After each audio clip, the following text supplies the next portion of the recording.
Hey, what's up, everybody? This is Gary with the Get Some podcast. And my guest this week is...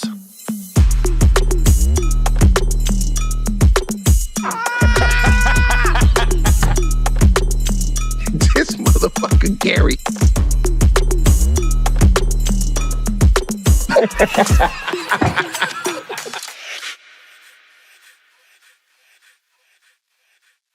Hey, what up, everybody? This is Gary Owen with the Get Some podcast. As always, we're going to start off with my schedule. This weekend, I'm in San Antonio, Texas, at the LOL Comedy Club. Next weekend, I'm in Addison, Texas, at the Addison Improv. Now, this weekend and next weekend, both shows are almost sold out. The original shows are sold out. We just added a couple. So just go to my website, garyowen.live. So you'll see San Antonio. We got, I ain't getting no rest. We got like 4:30 shows now on Saturday and Sunday. And then Addison, we're going to add a late show on Saturday. I think 11:45. Probably going to add another show Sunday. I'm guessing 9:30. So just keep checking. But them tickets are flying, so I appreciate y'all. And then May 31st through June 2nd, I'm in Phoenix, Arizona, Stand Up Live, downtown Phoenix. Very sorry. I don't know why. Every time I start recording, I just start yawning. And then let's just move on to July 12th, shall we? July 12th, I'm in Vegas at the Palms Casino, the Pearl Theater inside the Palms. And yeah, that's enough for this show. Last week, I was in Pleasanton, California at Tommy T's. Thank you. We sold out all 6 shows. We started with 5. We added 1 more. Great weekend to spend with my son. He came out, we hung out, and it was just fun weekend. Hold on. All right. Obviously, this podcast, we're going to get into Diddy, obviously, but I'm going to save that. I want to get a few other things off my chest before we get into the Diddy thing, because that's going to take a minute. First thing, schedule came out yesterday. So let's look at where my Bengals are playing. Week 1 at Cleveland. Hopefully, I hope Shedeur Sanders is starting. I really hope he wins the starting job, just to give a big to everybody that he fell. I do not want him to play great week 1. I want him to have those rookie moments, the jitters, misread a couple, get a couple picks. But I will never say that's an easy first game, because every year the Bengals looks like week 1, oh, it's cake, and it's not. So week 1 against Cleveland. Week 2, the home opener against the Jacksonville Jaguars. Lil Duval, what's good, baby? All right, Travis Hunter. We might have the Colorado dynamic duo against us week 1 and week 2. Week 3, we're at Minnesota. That's September 21st. I don't know about that one. Week 4, Monday Night Football at Denver. Yep. Week 5, Detroit Lions, October 5th at home. It's going to be a good one. 4:25 game, too. Got the late game. They know it's going to be a barn burner. Week 6, we're at the Packers. I thought this was the year I was going to go to Lambeau, but I'm not, because I'm in Atlantic City that night at the Boardwalk Hall. It's like the one Sunday I can't get off. They're playing the Packers. And then Thursday, October 16th, week 7, Steelers coming to Cincy. Week 8, the Jets are in Cincy, October 26th. And then November 2nd, Bears come to Cincinnati. Is that 3 home games in a row? Yeah. That's nice little homestand. Then November 16th at Pittsburgh. That's going to be a good one, too. Week 12, Patriots at home. That's November 23rd. Week 13, for the 4th year in a row, at Baltimore, primetime, Thanksgiving night. It's going to be a good one. Week 14 at Buffalo. Will not be at that one. Not going to that cold-ass city. That airport you can't get into easily. So I will not be at the Buffalo game. Week 15, Ravens at home. Week 16 at Miami. And I'm at the Miami Improv that weekend. So that worked out.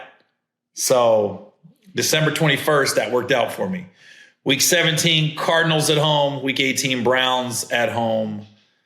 So the games I know I'm going to make this year, I know I'm going to make the 2 Steeler games.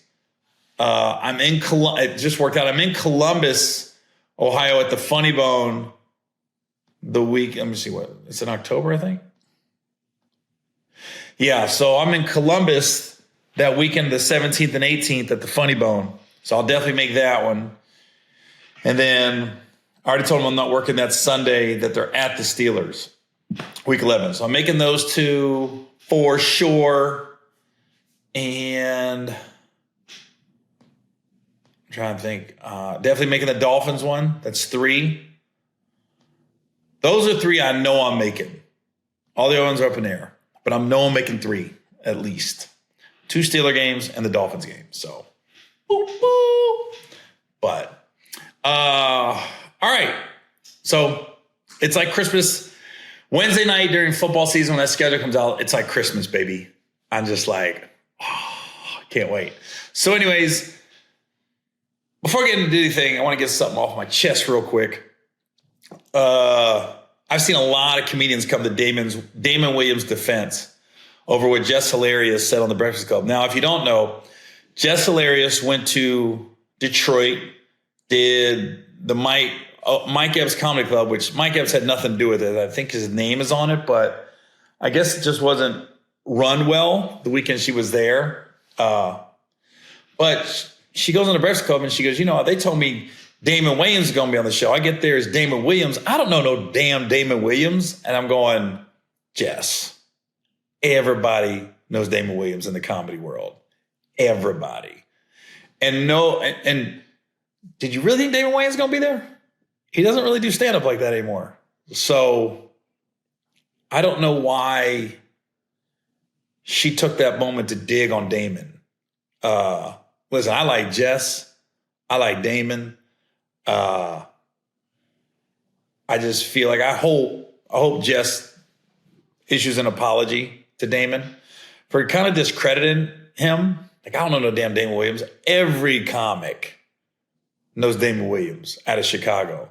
He's one of the most unproblematic comics. He's put more money in comedians' pockets on the way up and the way down.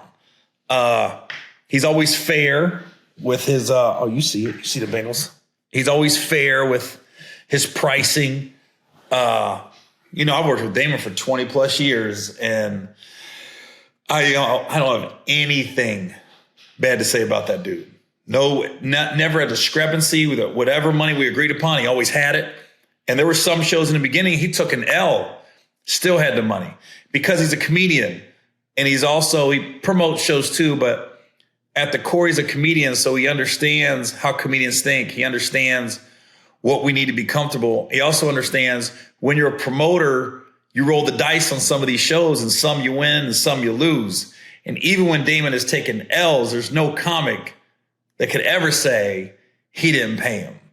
So I just think, and he's funny. And I think there's moments in your career, people will look out for you that you just try to find a time to kind of give back to them a little bit. Not give back, but hire them for their talent. I remember when I first started, a couple stories, David Arnold, rest in peace, he helped me get started in stand-up. He just basically told me what I had to do. Got to get a bio, got to get a resume, things like that. And then when I got my reality show, I brought him on as a writer, so to speak. You don't really write scripts. You just write scenarios for reality shows. So I felt good about kind of giving back because they were giving me other people. I said, no, I want Damon. And then I'm sorry, I want David Arnold. And then most recently, Damon's put me on quite a few shows, but I was at Hammond, Indiana last November, and I'm going to be back this November at the Horseshoe Casino. So I don't think tickets are on sale yet, but cat's out the bag. Thanksgiving weekend. I'll be at Horseshoe Casino in Hammond, Indiana. But last year, they gave me a budget for support. And, first person I reached out to was Damon. And I got to pay him what he asked. So it just feels good to put money in people's pockets that deserve it, that has put money in your pocket. I don't want to say pay it forward. You're hiring people that are talented. I'm not just going to put them on a show, just give them money and they suck. No, I pay Damon because he's good. He's funny. And the show was so smooth. So I knew Damon was hosting it. So I knew it was just going to be, everybody was coming up right in the pocket. So I just think, I wish Jess wouldn't have did that. And it's nice to see a lot of comedians have come to Damon Williams' defense.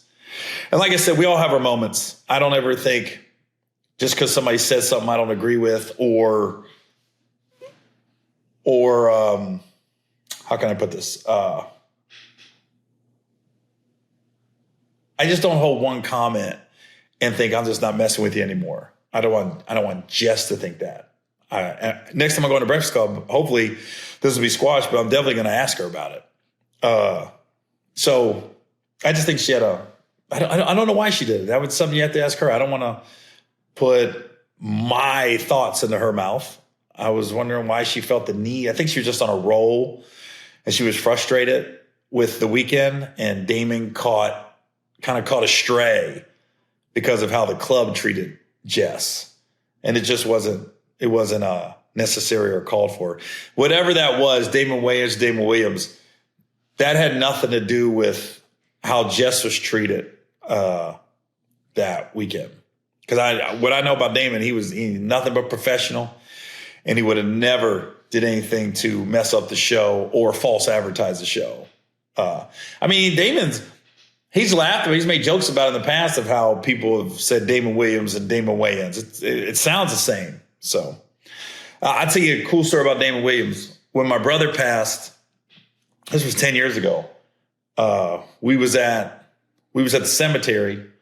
I look up and I see Damon and his girl walking towards us, and the funeral's over. We're at the actual cemetery doing the last, casket's there and the preacher's giving the last prayer and stuff like that. And I look up and I saw a well-dressed black dude and his girl, and I was like, they don't really fit this funeral. And then he came up and just came and said, hey, I saw you posted your brother's funeral today. I live in Chicago. It's about a 4.5 hour drive. I wouldn't do anything. So me and my girl, we just got in a car and drove down just to support. And I was like, no other reason. Just he had a free day. He saw the funeral was there, and he came down just to show his support to me. I mean, that's the kind of person Damon Williams is. So when you do something for someone like that, it's only right that when you hear somebody saying something disparaging about him, you stick up for him. And I've seen so many people stick up for Damon. And that goes a long way in this business. So I hope Jess makes it right. I hope she sees some of the posts. We're definitely going to clip this up and make it a post.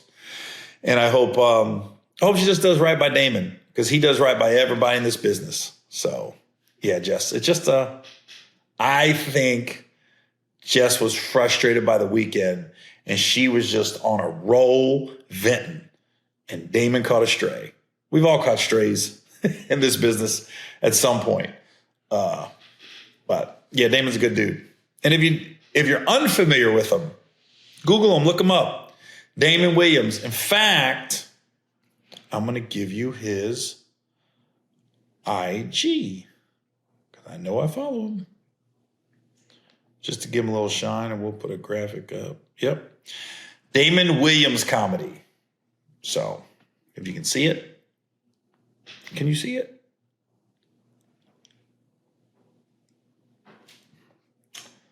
That's his Instagram. So, yeah. Damon's worked with everybody. He's worked with all the biggest name comics in the business. He's been in the business for 30 plus years. And he's just an OG legend, especially amongst comedians. And he's well respected, obviously, by the outpouring of support that he's gotten. So hopefully Jess makes it right. I'm sure she will, whether it's in private or public. So it'd be nice if she did on the Breakfast Club, though. I would hope she would do that. And if not, next time I'm on there, I'm going to bring it up. Not in any attacking mode either. I'm just going to bring it up as, why did you go after Damon? So, all right. With that, let's get into this Diddy stuff, shall we? I'm a little confused by the prosecution. I thought this was a RICO case.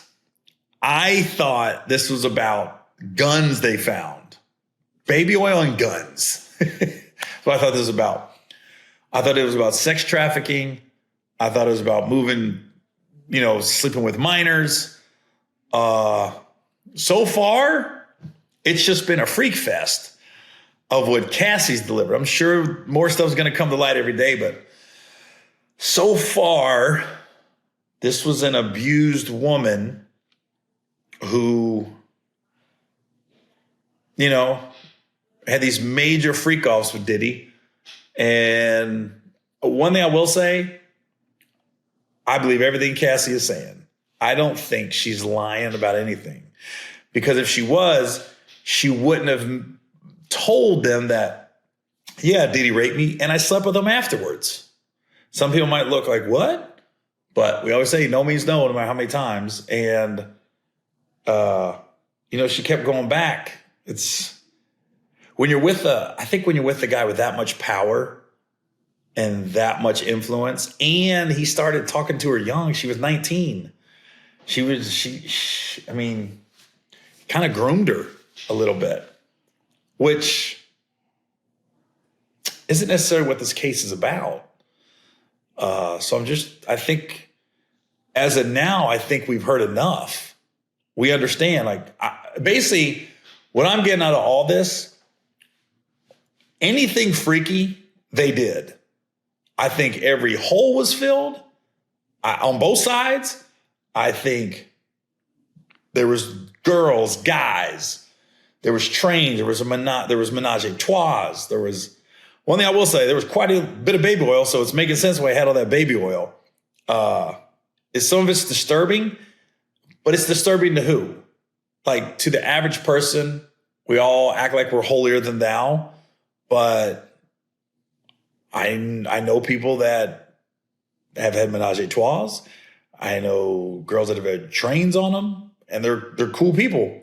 That's what they've done and they liked at one point in their life. And so I don't, I'm not judging somebody because of that. Now, beating her up, yeah.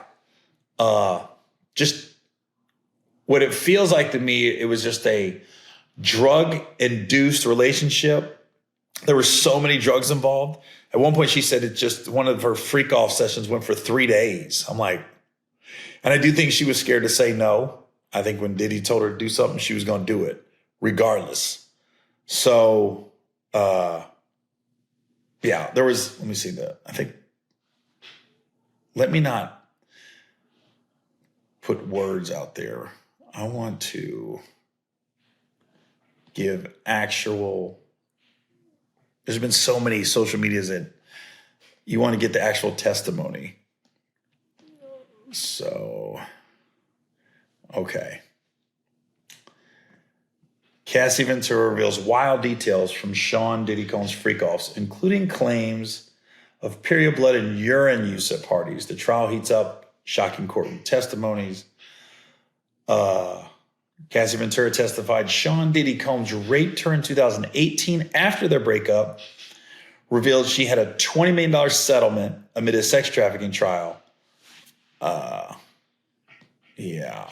So we finally got the settlement dollar that was settled within 24 hours, 20 mil.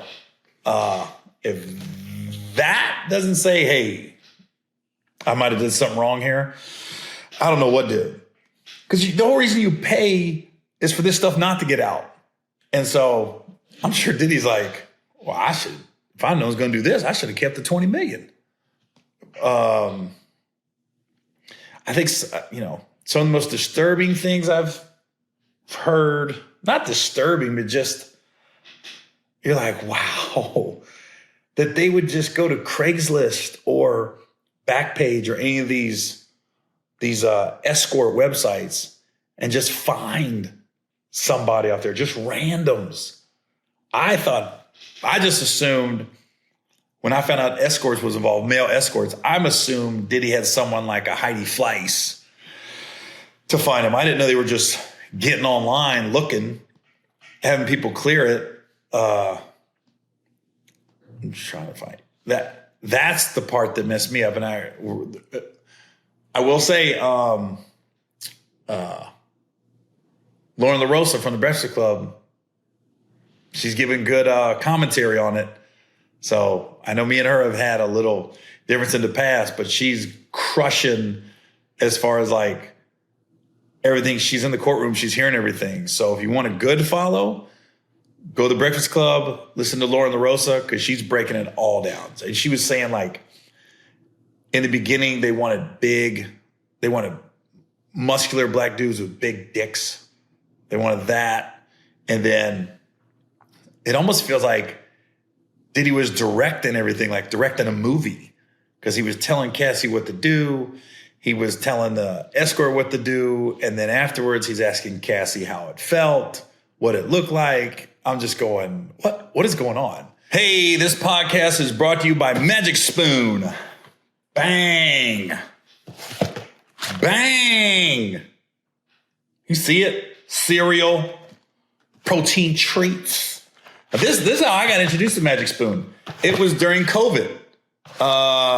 This is when we were supposed to be 6 feet away, but you had those few friends you could hang out with. I would go over to my manager's house, and she had this cereal, and she showed it to me, and I go, ooh, this is everything I'm looking for in a cereal. And so we got it. So it comes in all the different flavors. Cocoa. This one is frosted. They got fruity flavors. It's just good. And now they got protein treats. I always take these on the plane with me when I'm flying. So, yeah. It's better than the airplane food. I'll put it like that. On my taste, I feel like this is better than airplane food. So listen, not only do I use this as cereal, and I'm a cereal guy, my twins, who are 21 months, I just put them on the little tray, and they be crushing it with no milk, nothing. It's just like they just bare hands. That's it. Like almost like it's popcorn. Like I'm watching a movie with popcorn, they be eating Magic Spoon cereal like that. So, all right. Now listen, enough about Magic Spoon. This is what I want to say. If you want to know why you should eat it, every serving of Magic Spoon high protein cereal has 13 grams of protein, 0 grams of sugar, 4 grams of net carb, right there on the box. Ain't no false advertising here, baby. This is the real deal. So the high protein treats, they're crispy, they're crunchy, they're airy, and they're an easy way to get 12 grams of protein on the go. Like I said, when I'm flying. Comes in this one. This is chocolate peanut butter, my personal favorite. It also comes in marshmallow and dark chocolate, and they're good pre or post workout snacks. So listen, right now, if you want to get some of this delicious cereal, delicious snacks, you get $5 off your next order of Magic Spoon. All you got to do is go to magicspoon.com/getsome, or look for Magic Spoon on Amazon or in your nearest grocery store. That's magicspoon.com/getsome, $5 off. All right, y'all. Thanks, Magic Spoon. I don't know. Man, her husband, I'm sure he knows all this because, how could he not? But if he didn't, that's heavy. And I know that it was in the past, but I don't know. You got to stick by your girl. You got to be there. But that's tough to hear as her husband. That's man, that's tough. That's a tough one right there. And she's pregnant, like the stress this is putting on the baby. That's always look at it, man. I'm always thinking about this. It could have been a worse time for this trial for her. I wish the baby was already here, because that can't be healthy for the baby at all. And then Diddy's kids are in the courtroom, and I'm going, I don't want to hear that about my dad. It's tough because you want to be there to support whoever you're there to support, but then I don't want to hear that shit at all. I'm trying to think. There was one page that was really good. Like they were breaking down everything.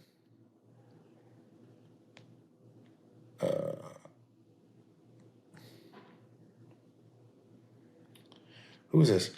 Day 3 of the trial has concluded, and Cassie Ventura confirmed Jonathan Odie's involvement. Cassie Ventura stated that she had sexual encounters with Jonathan Odie as part of Diddy's freak-offs, as far as the orchestrated freak-offs by Diddy. She was shown photos of male sex workers she allegedly interacted with during these events, and she identified Odie, referred to as Jonathan, from Miami as one of them. She testified that these encounters were under Combs' directions, supporting Odie's earlier claims from 2018 that he was involved in sexual acts with Ventura and Combs. Who is Jonathan Odie? I'm sure you guys are asking. Well, in 2018, he was arrested for shooting up the Trump National Doral Golf Club in Miami. What he said in the interrogation was crazy. This is what he said. And at the time when he got arrested, people thought, oh, he was just out of his mind. He was just talking shit. Now, this stuff's coming to light. Odie alleged he was a sex slave for Sean Diddy Combs, hired for sexual acts with Cassie during the freak-offs. He claimed he recorded a session, texted Combs about it, and faced threats during a settlement meeting.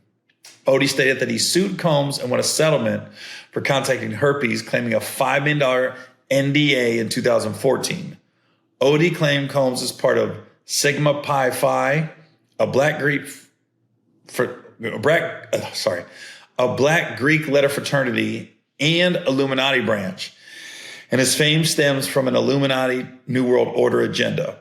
Odie alleged Combs' attorney Mark Gigeros, who represented Michael Jackson, if you remember that case, and he worked for Bad Boy Entertainment for 4 years and Hillary Clinton for 5 years. Odie suggested Jackson was overdosed, not a suicide. Odie claimed Osama bin Laden was a CIA creation, with Obama linked to 9/11 as part of a CIA NWO agenda. Odie alleged DJ Khaled, Rick Ross, and Combs are gay. Khaled supports Hamas, and Obama orchestrated a hip-hop agenda for NWO goals. Odie claimed the CIA targeted Trump like JFK to destabilize the U.S. for the NWO as Trump opposed their agenda. That's a lot. That's a lot.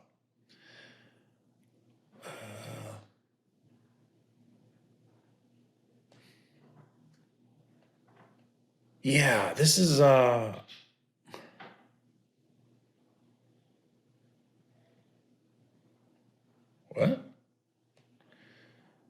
How do you deal with Tory? So, yeah, this is so much to unpack. Yeah, it's a lot.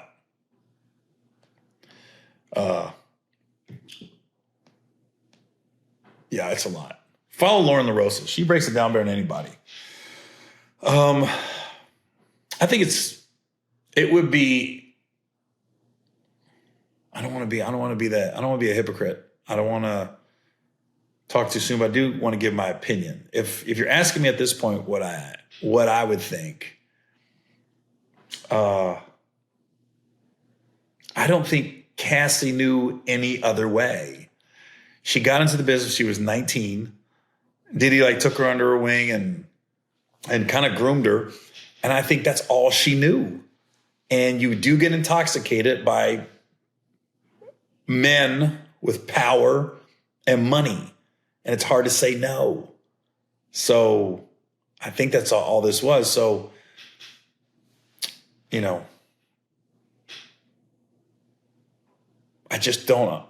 this has nothing to do with what he got arrested for. That's what I'm trying to figure out. The freak-offs are not illegal. So I don't understand. I at this point, I just feel like it's just everything's just repeating itself. Like, are we going to get to the guns? Are we going to get to, was there minors involved? Was there, people trafficked across state lines? Like, so far, all I've heard is people going on Backpage, hiring male escorts, and they come in and do freak offs. And granted, now the whole video has been released of him beating Cassie and the 15-minute video. So yeah, there's that, but that's not making you go away for life. That's some jail time, but not life. That's domestic abuse, but nobody died. And I'm not trying to downplay it at all. I'm just trying to figure out, it's been 2-3 days of Cassie, and pretty much it's been freak offs and drugs. So I just think the prosecution needs to, let's move. If you're really going after Diddy, you just kind of I get it. They were freaks. Trains, menage a trois, baby oil, drugs. It's what everybody thinks Hollywood and rappers do. And they were doing it. So at this point, I'm going, what's up with the illegal guns and the minors and stuff? So we'll see where it goes, but it is entertaining as all get out. I'm glad I'm not Diddy. I'll just put it that way. But I'm sure more is to come. But yeah, there's some, I'm just taken back by the Backpage and just getting online, finding somebody. Can you imagine just being a male escort and you're on Backpage, or you're on whatever the other one was, whenever you find male escorts. And then you think you're just going to a, regular old whatever. You don't know what you're walking into. And you walk in and Cassie answers the door and she was role playing. And then Diddy's in the corner. And the one male escort was like, I knew it was him, but I couldn't believe it was him. And then he's telling her what to do. And she's commentating during it. I'm going, what is going on? You meant to be in the male escort? What is it? And the male escort said the one time he couldn't get it up and sleep with her, he saw Diddy hit her. And he was like, I couldn't, and even he didn't speak up. Listen, the average person, you think it's so easy what are you doing? You're all guilty. Nobody said nothing. That is so easy to say unless you're in it. If you don't have as much power as Diddy, don't have as much money as Diddy, it's hard to go against that. And I think that's why 50 Cent kind of says whatever he wants, because that's the one guy that does have as much money, does have as much power in his own world. So 50, he don't give a fuck. So, but if you don't, it's so easy to be like, just say something. Some people are like, well, I don't want to be blackballed in the business. I'm more thinking what's up with Kid Cudi's car? What's up with that getting blown up?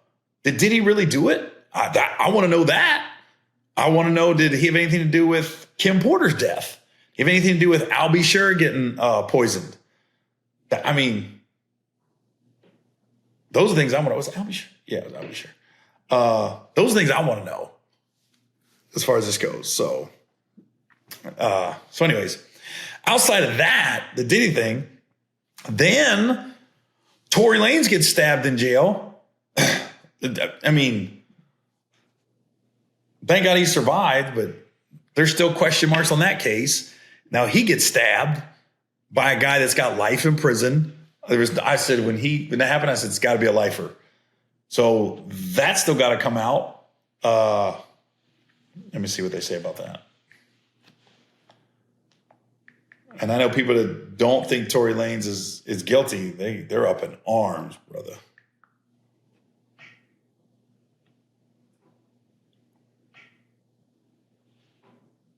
Yep. Okay. Authorities have identified the inmate accused of stabbing incarcerated rapper Tory Lanez with a self-made shank as 41-year-old Santino Casio, who was serving a life sentence for murder. Casio allegedly attacked Tory Lanez, whose legal name is Daystar Peterson, around 7:20 a.m. Monday in a housing unit at the California Correctional Institute in, whoa, that's a name, Tehachapi. Peterson is serving a 10-year sentence for shooting rapper Megan Thee Stallion in 2020. He was transported to an outside medical facility for treatment and is currently in fair condition, prison officials said Tuesday afternoon. Tory's Instagram said he was stabbed 14 times, 7 wounds to his back, 2 to his torso, 2 to the back of his head, and 1 in his face. So the guy clearly came behind him and just started stabbing away. The 32-year-old Canadian artist was said to have suffered 2 collapsed lungs, is in good spirits and pulling through. Casio has been placed in restrictive housing, while prison officials and Kern County district attorneys are investigating the attack. The alleged assailant was sent to California Correctional Institute from LA County in 2004. That means he's institutionalized. All he knows is prison. After being sentenced to life without the possibility of parole for second-degree murder, first-degree attempted murder, use of a deadly weapon, and inflicting great bodily injury, according to CDCR. While in prison, Casio has already been sentenced to 2 additional crimes. In 2008, he was sentenced to 6 years for assaulting a prisoner with a deadly weapon. Then in 2018, he was sentenced to 2 years for possessing a deadly weapon in prison. Obviously, Peters was sentenced in August 2023 for shooting Grammy Award-winning artist Megan Thee Stallion. The savage, okay, and she said that Peterson continues to harass her from prison by directing his fans online trolls to disparage her online. In January, a Los Angeles judge granted Pete a restraining order against Peterson until 2030. So, this is one thing I don't know about the prison. I don't know why you got guys that are in there for 10 years. Don't put them in the same facility as guys doing life. I don't understand that, because guys doing life, you know, they have nothing to lose. What else?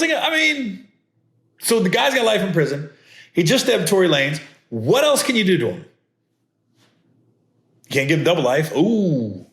There wasn't a doubt in my mind when that happened. I go, it's somebody that's in there for life. And we'll see, to me, it sounds like, I don't know, he was paid off. Somebody paid somebody to get at Tory. I just don't think he did it randomly. So it'd be interesting to see how that plays out. But what a week in hip hop. You got the Diddy, Cassie trial, Tory Lanez gets stabbed, and then you got Megan Thee Stallion. It's just like this thing, you know, I don't know. I might start listening to country. This is getting ridiculous. So yeah, I thought this would just be a slow week. If you haven't, I had a busy week outside of all the drama. If you guys are online, I did Adam Carolla's podcast this week. Check that out. I did Ryan Sickler's podcast. I did We Playing Spades with Nick Cannon. Here's what's funny about it. I did We Playing Spades with Nick Cannon. Obviously, I've told this story numerous times. I've known Nick for, 25 years now. We started doing stand-up together in San Diego back in the day. But I brought my guy T-Robe on. I haven't played spades in 20 years. I used to play it all the time when I was in the Navy, but I haven't really played it a lot. And it came back quick. As soon as we sat down, we was in the green room and T-Robe gave me a quick synopsis and it came back immediately. So here's what's funny about that. So they pick us up at 8:15. We don't really start recording until 11. And it was about a 30-minute drive to the studio. So we got there super early. And I already know in this business, you get there, you get to the green room, and you're probably going to be waiting for a while. So I'm all relaxed. I'm like, turn on the TV, put on some ESPN. This isn't like a movie or TV show where I'm trying to memorize my lines. I know we're just winging it. So this was a stress-free day that I get to just hang with Nick, catch up with him, play some spades, and get something on YouTube, hopefully get a couple viral clips out of it. Easy day to me. Great day. T-Robe gets there, and he ain't really been on set like that a lot. This dude was pacing. He was pacing back and forth. He was ready to go at like 9:15. I said, bro, you might want to relax. Yeah, but I get it. I remember the first time I got on set, I was just like, oh, Oh, so then we start playing, and Tiro, who just gave me the lowdown on how to play, the son of a bitch cut me. And if anybody knows spades, you don't cut your partner for no reason. So I remember we was playing, and I had like a queen of hearts. But if you got a queen of hearts, you're rolling the dice. Nick and his partner didn't have beat a queen. Tiro comes in and trumps my queen. I went, you just cut me. And he goes, and then Tiro goes, you only said 2 books. You can't even get your 2 books. I said, yeah, because you just cut me, bro. So thank God we weren't playing for money. But listen, let me tell you something. I love that dude to death, T-Robe. Here's a couple things. You will never be my partner in spades again. You know, and if you've been on the road with me lately, you know who I'm talking about. T-Robe from Pittsburgh, Pennsylvania. You will not be my partner in spades, and I'm not playing blackjack with you unless you do exactly what I say. We had a show together probably about 6-7 years ago in the Poconos, and it was at a casino. And he said, man, let's play blackjack, man. Let's play some blackjack. All right. This dude did not know how to play blackjack. I'm talking the dealer was showing 6. So you never hit. Once you're over 12, you don't hit. He had like a 5. He said, hit it. I went, what are you doing, bro? 16. I was like, man, I'm sure he's going to see this. My opener, T-Robe. Instagram, T.Robe Comedy. You will never be my partner in spades. And you better listen to me if we play blackjack again. That's all I'm saying. Other than that, he did a great job on we playing spades. He was funny. He was personable. He was good. So I made the right decision in that. And it was good to catch up with Nick. But brother, you cut me. And when it airs, you're going to see when he cuts me. And they better not edit that out. So it is what it is. So me and Nick had a bet. If I would have won that day in spades, Nick and me were going to take a picture together, and Nick was going to say, Gary is the new host of Wildin' Out. And we weren't going to say like LOL or nothing. We were just going to post it. But we didn't win. So now I got to do a video. I got to do a video of singing They Not Like Us. So I'm going to do that this week. I'll probably do it with the twins or something. So I got to do a video of They Not Like Us because we lost. We got spanked. We didn't get one good hand. It was brutal. So anyways, that's enough drama for this week. So again, Damon Williams, comedy legend, Jess Hilarious, make it right. Make it right. Please do not downplay the OGs that have been good to people. That's the bad part. Like, they've really been good to people in this business. The Diddy trial, it's not nearly as captivating as the OJ trial. I know people are trying to say that, but OJ took over the earth. Diddy's like a segment of society is into it, but it's not like the OJ trial. And Tory Lanez and Megan, let's see where this goes. Let's see why that dude stabbed him. See what happens. And then July 12th, Las Vegas, Nevada. Palms Casino, Pearl Theater. Bang. Cincinnati Bengals, schedule's out. It's a good day. It's a good day when the schedule comes out. You see it? Yep, there it is. All right, y'all. We'll see y'all next week. This is Gary Owen with the Get Something Podcast.